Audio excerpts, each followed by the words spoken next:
Merci de nous rejoindre pour ce On en parle à Taïwan, un peu notre petit talk show dominical. Cette semaine, de quoi va-t-on parler? Est-ce que tu peux me dire un peu ton sujet, Sasa? Oui, cette semaine était marquée à Taïwan par une vague de froid. Je pense qu'on s'en souvient tous encore, les bonnets, etc. Donc je vais parler de ça. Oui, alors moi je vais parler d'un nouveau train à Taïwan qui est nouvellement décoré et qui crée des disputes au sein de la société. Voilà. Et de mon côté, on va parler d'un reportage qui a été diffusé il n'y a pas si longtemps sur Arte, je crois, il y a un peu plus d'une semaine maintenant, qui est disponible sur Arte, en 3 volets d'1 heure sur les triades chinoises, et dont une grosse partie sur Taïwan. D'accord. Donc on va revenir là-dessus, et puis je vais peut-être vous présenter le créateur, le fondateur de la plus grosse triade dont il parle dans ce reportage, un peu plus en détail. Un élément qui n'a pas été mentionné dans le reportage, qui peut être un peu intéressant pour nos auditeurs. Mm-hmm. Ok, on commence par quoi du coup? On peut commencer par le train.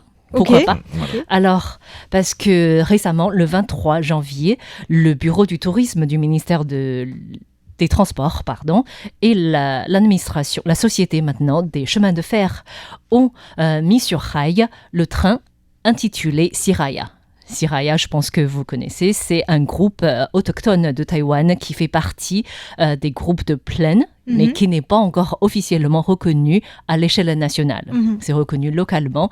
Donc, c'est un groupe qui se bat depuis des années pour être reconnu à national, en fait, comme un groupe aborigène à part entière. Voilà. Donc, on sait que la Société des chemins de fer de Taïwan aime baptiser leur train avec le nom des groupes aborigènes. Donc, on a des Puyoma, qu'on connaît tous à cause de tous les accidents. Et puis aussi grâce à Josiane Coquelin sur les ondes de RTI. Tout à fait. Donc, il y a des Puyoma, il y a des Taroko, notamment pour la côte Est.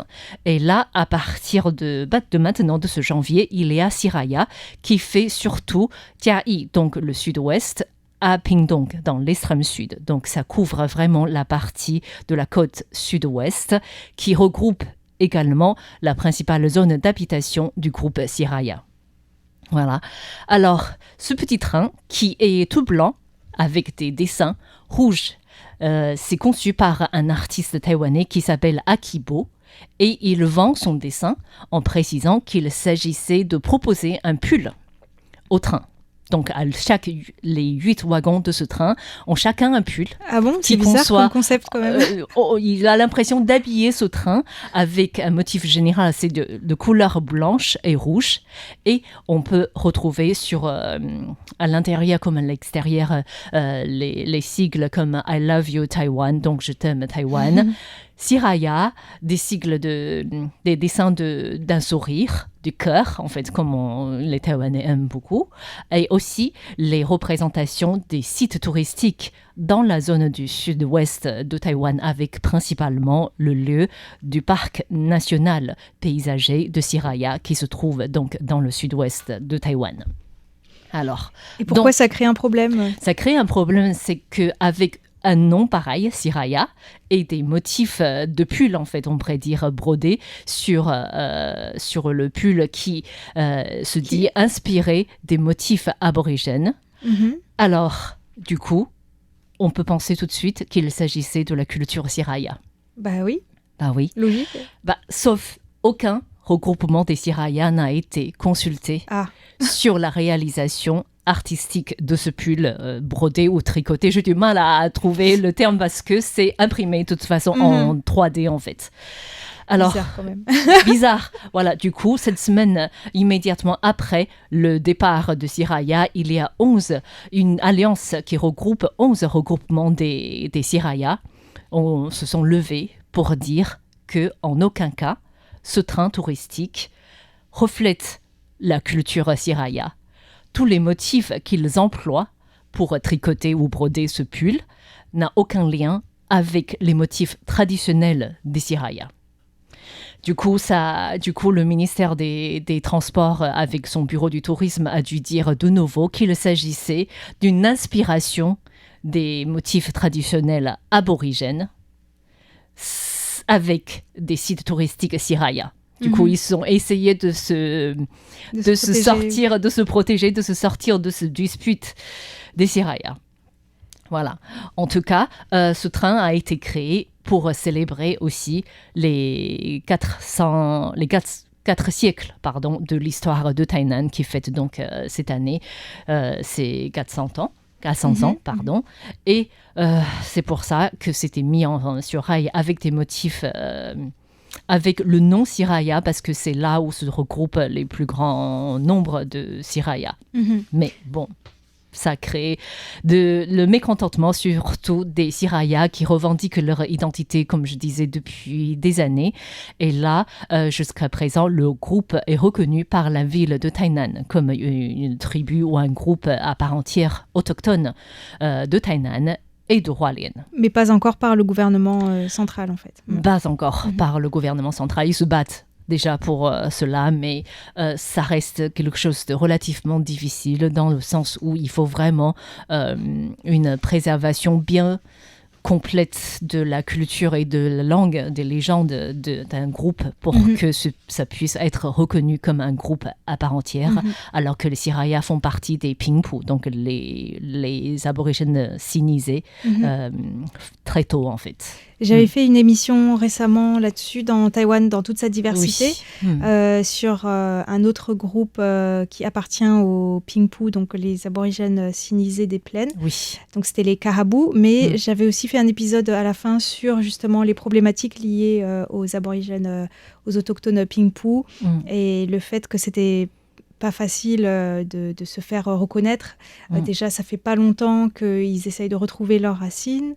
Et puis, en plus, ils ont été tellement au contact des autres populations qu'ils ont un peu oublié leur culture, ou en fait, ils voient plutôt leur culture comme quelque chose de mouvant, ou en fait, le plus important, c'est de la faire vivre. C'est pas forcément de retrouver exactement les traditions comme elles étaient auparavant, parce que c'est pas toujours possible. Et donc voilà, est-ce que dans ce contexte-là, ils peuvent se faire reconnaître ou pas? Donc ça, c'est je pense, des sujets qui vont continuer à faire l'actualité dans les prochaines années à Taïwan. Tout à fait. En tout cas, Siraya, c'est parmi tous les groupes aborigènes des plaines qui est le plus proche d'être reconnu, je pense, par l'État, parce que ça fait longtemps qu'ils se battent pour cela, et qu'ils essayent aussi de préserver la langue pour cela, en fait. Mais c'est vraiment dommage que cet artiste n'ait pas pensé quand même à aller voir du côté des broderies Siraya ou des motifs Siraya. Non, il a dû faire quelque chose artistique en s'inspirant des motifs traditionnels aborigènes, sans penser à regarder du côté des Siraya, en fait. Moi, je suis pas sûr, mais je trouve ça déjà étrange qu'ils appellent la ligne Siraya. C'est la zone, en fait. Mais il y a quand même d'autres tribus d'autres ethnies dans la région, des choses peut-être un peu moins controversées. Je pense plus aux ethnies à Sandimon, dans les montagnes. Mais c'est pas forcément à Tainan, c'est à Pingtung. Ouais, c'est à Pingtung. Mais là, ça va de Tainan à Kending. Mais là, c'est surtout la plaine Jianan, en fait, Jiayi, Tainan, qui les attire, qui veulent promouvoir cette fois-ci. Et là, c'est une grande partie regroupée par le parc des Siraya. C'est pour ça aussi. Siraya, ça sonne plus romantique, peut-être, je sais pas. Non, mais finalement, grâce à la polémique, on a parlé de ce train, alors que s'il n'y avait pas eu de polémique, je pense que les médias n'auraient pas parlé de ce groupe aussi, en fait. Et d'ailleurs, par rapport à ce train, je crois que c'est la première fois qu'il y a un autre moyen de transport pour aller à Kending, si je comprends bien. Avant, c'était que des bus. Kending, c'est difficilement accessible, mais là, c'est un train. Je sais pas si ça va à Pingtung. Je suis pas sûre qu'ils arrivent jusqu'à la côte. Je suis pas sûre. Je sais pas, faudra vérifier. Ok, bon, merci pour cette information qui m'avait échappé. J'espère qu'on sera bientôt à bord de ce train, bien décoré avec le pull. En tout cas, c'est vrai que dans le sud de Taïwan, il fait un peu moins froid. Dans le nord, c'est vrai qu'il a fait froid cette semaine, mais aussi dans le centre de Taïwan. Oui, cette semaine, il y a eu une vague de froid. Donc, À Taïwan, c'est assez rare quand même d'avoir des vagues de froid aussi froid parce qu'il a vraiment neigé. Oui, parce qu'il y a l'humidité qui est accompagnée aussi en fait. Voilà. Et même en plaine, à Miaoli, à Taoyuan, à Hsinchu, dans le centre de Taïwan, on a enregistré des températures qui avoisinaient les 4 degrés. Donc c'est quand même dans le centre de Taïwan en plaine assez rare. C'est vrai que dans les zones montagneuses, c'est moins rare, mais en plaine, c'est très rare. Oui, en sachant que la plupart des maisons ne sont pas équipées de chauffage non plus. Voilà, c'est une des différences par rapport à la France. Oui. Et ce qui est encore plus surprenant, c'est qu'à Matsu, dans l'archipel de Matsu, près des côtes de la province du Fujian en Chine, il y a eu de la neige aussi et il y a eu 1 degré. Donc c'était vraiment très très froid. En plus là-bas il y a des maisons en pierre, je crois.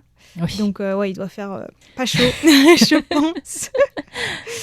Et donc il a fait tellement froid que certains établissements scolaires ont fermé leurs portes, parfois 1 jour ou 2 jours, mardi et mercredi.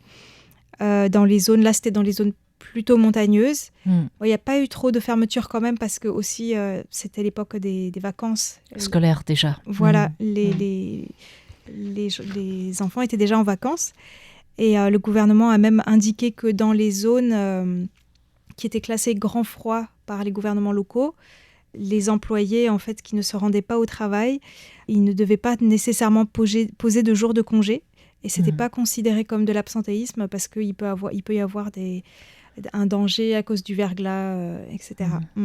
Ça, c'est quelque chose de plutôt rare et difficile à décider parce que j'ai l'impression que selon la loi, il y a des catastrophes comme le typhon ou séisme qui permettent aux entreprises ou aux écoles de ne pas ouvrir.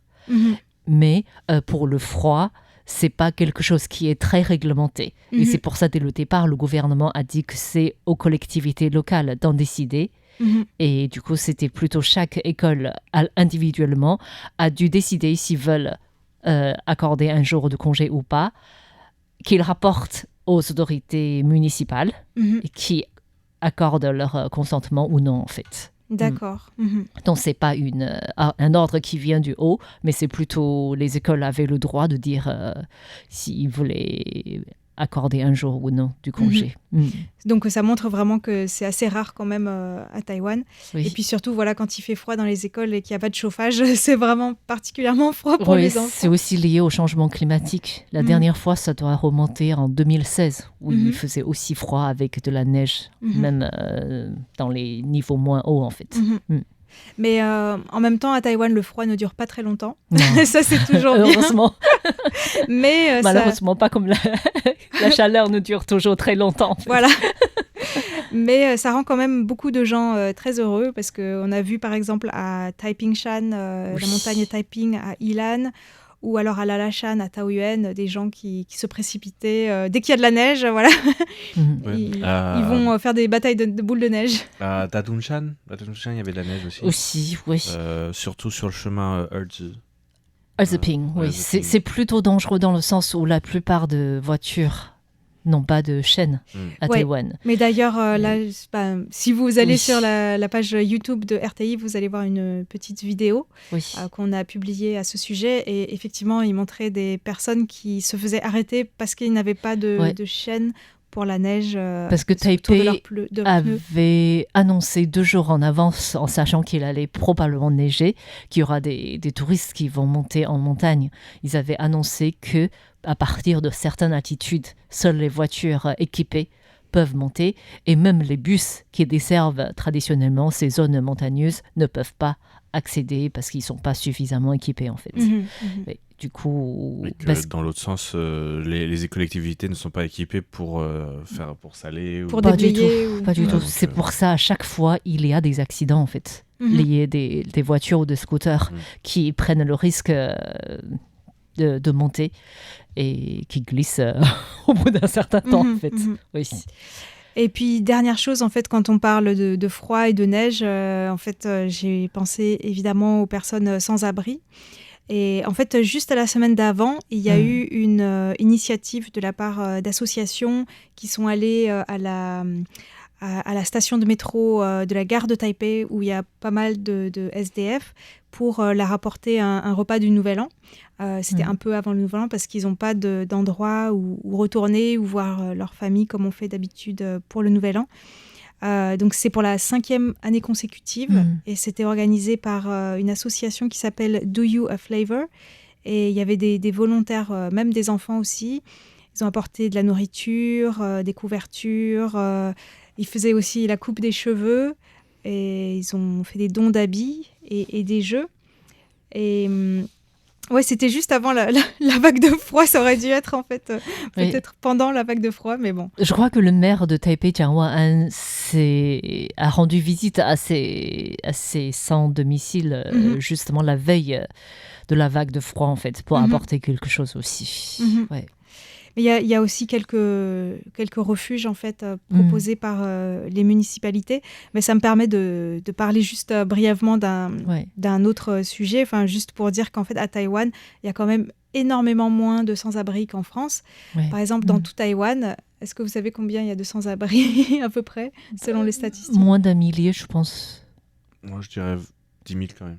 Eh ben, c'est à peu près entre les deux. C'est 3 000 actuellement. Ouais, 3 000 sans-abri. Et c'est plutôt stable, alors qu'en France, on est à 330 000 sans-abri en 2022, ce qui est plus du double qu'en 2019. 2019, c'était 143 000. Donc c'est le Covid qui a rendu la situation plus difficile?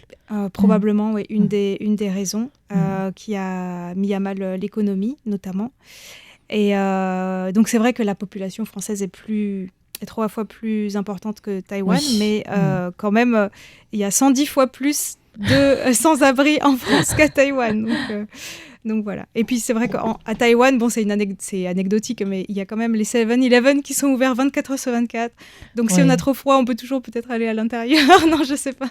Oui, et puis il y a toujours le modèle familial qui est peut-être un peu plus présent qu'en Europe. Bah, pas forcément à Taïwan, parce que justement, les SDF à Taïwan, ce sont les personnes qui n'ont plus de soutien familial. Oui. Mais je veux dire en général, pourquoi il y en a moins? Pourquoi il y en a moins, d'accord. Oui, dans ce cadre-là, c'est possible aussi.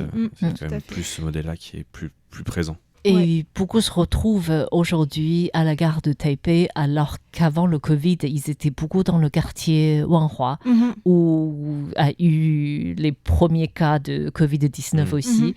Et depuis, il y a eu beaucoup plus de contrôle, ce qui fait que ces personnes se sont rassemblées progressivement à la gare de Taipei. Et l'un des intérêts de la gare de Taipei, que ça reste ouvert. Du coup, même dans la journée, ils peuvent rentrer à l'intérieur. Et le soir, ils dorment juste directement par terre, avec leur carton, sa couchage, toutes sortes de choses, en fait. Ils ne sont pas expulsés de la gare, en fait. Ouais.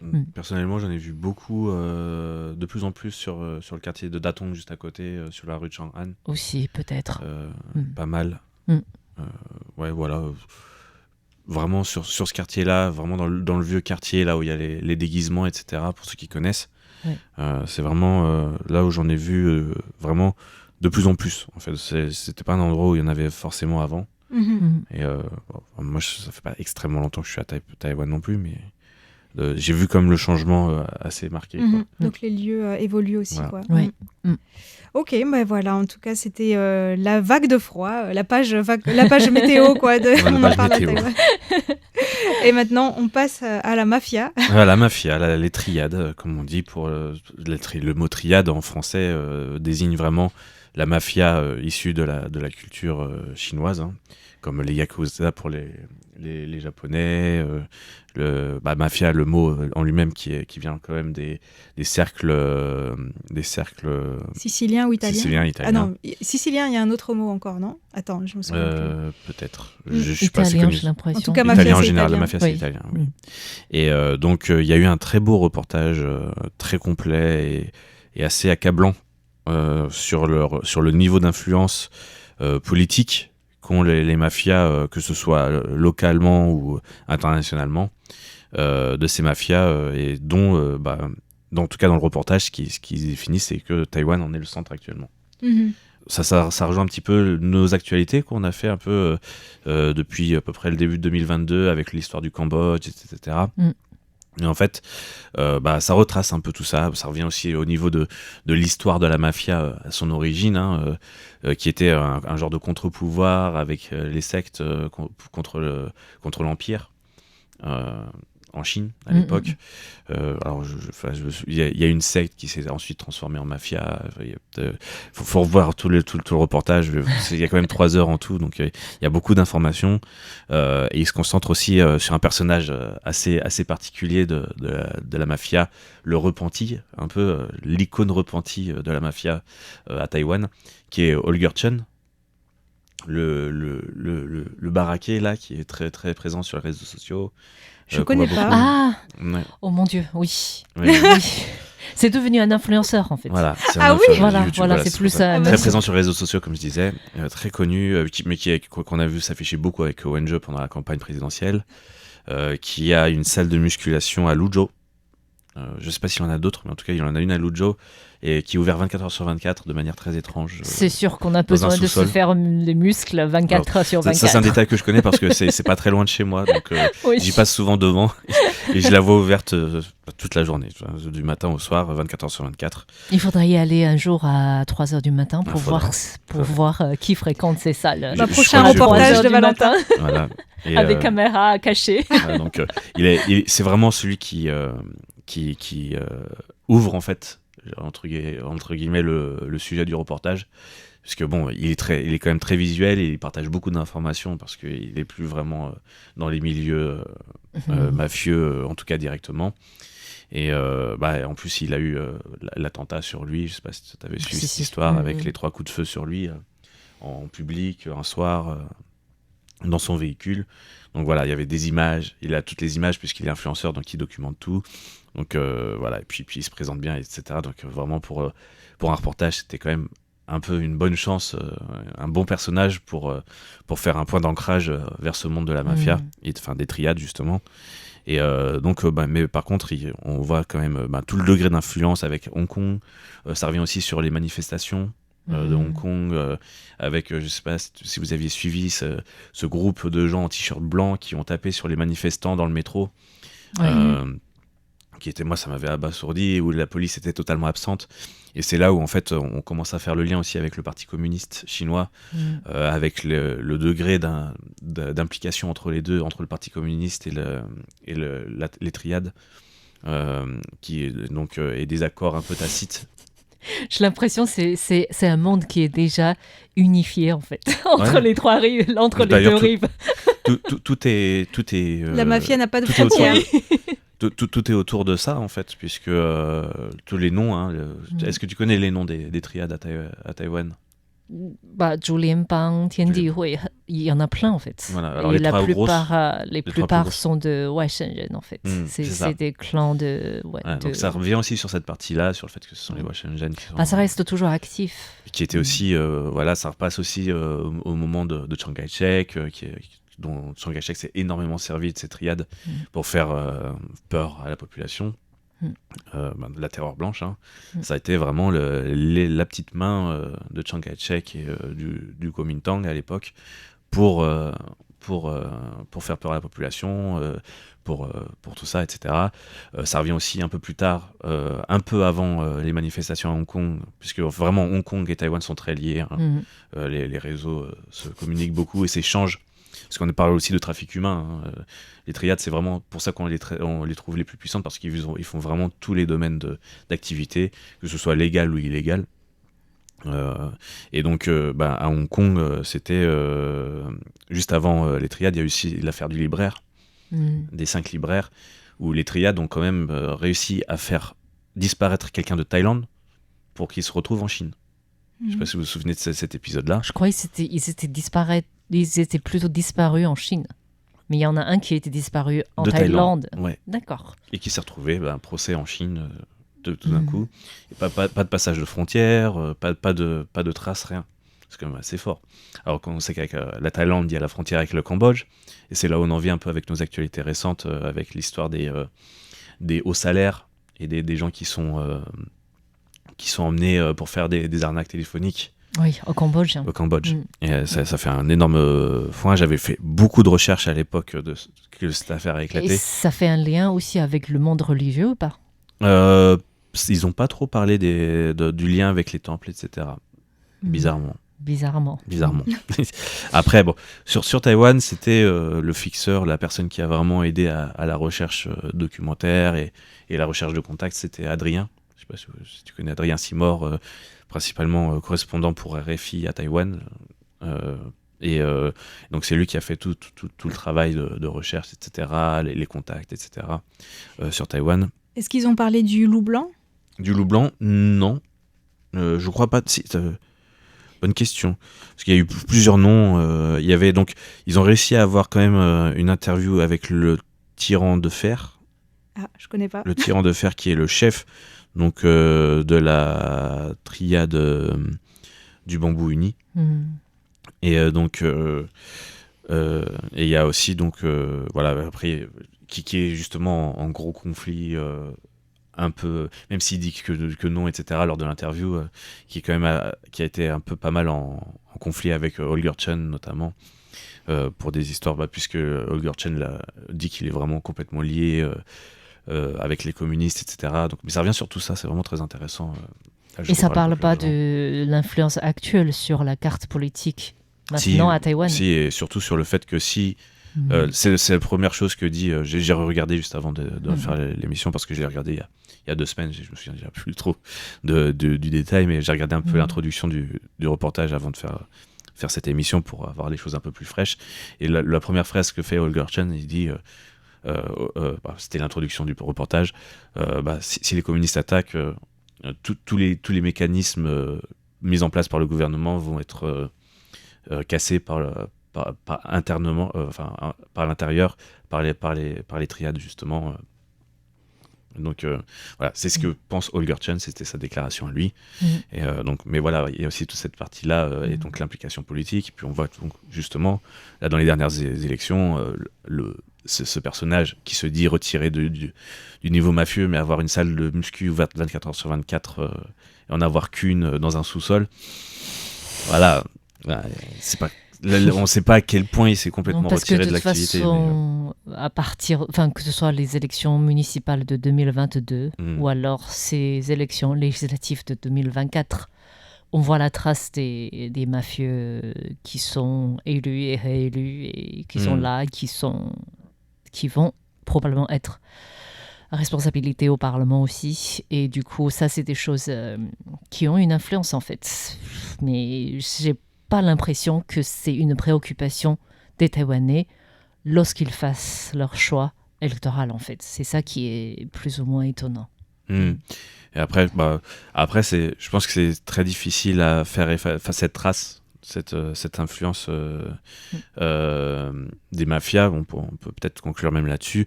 C'est que c'est tellement intriqué dans la société et à tous les niveaux que c'est très difficile à déceler parce que comme je disais, ils ont des activités légales et illégales. Et les gros bonnets, comme on dit dans la mafia, sont pas du tout mêlés aux affaires illégales directement et c'est impossible de les arrêter. Et c'est ce qu'ils disent aussi, et c'est un peu la conclusion du reportage, et que maintenant en plus ils recherchent un niveau d'influence internationale. Au niveau international, le bambou uni maintenant c'est 100 000 hommes. Waouh. Voilà, on invite tous les auditeurs à suivre donc les triades sur Arte, voilà, pour connaître cette histoire entre les deux rives. Exactement. Merci à tous d'avoir suivi On en parle à Taïwan de cette semaine, présenté par Mei Guang, Valentin Floquet et Sasa. Merci bye beaucoup. Au revoir. Vous venez de suivre le programme en langue française de Radio Taïwan International, diffusé sur la fréquence 6005 kHz vers l'Europe et l'Afrique du Nord, de 19h à 19h30, temps universel. Retrouvez notre programme complet sur notre site internet fr.rti.org.tw. Merci de votre écoute.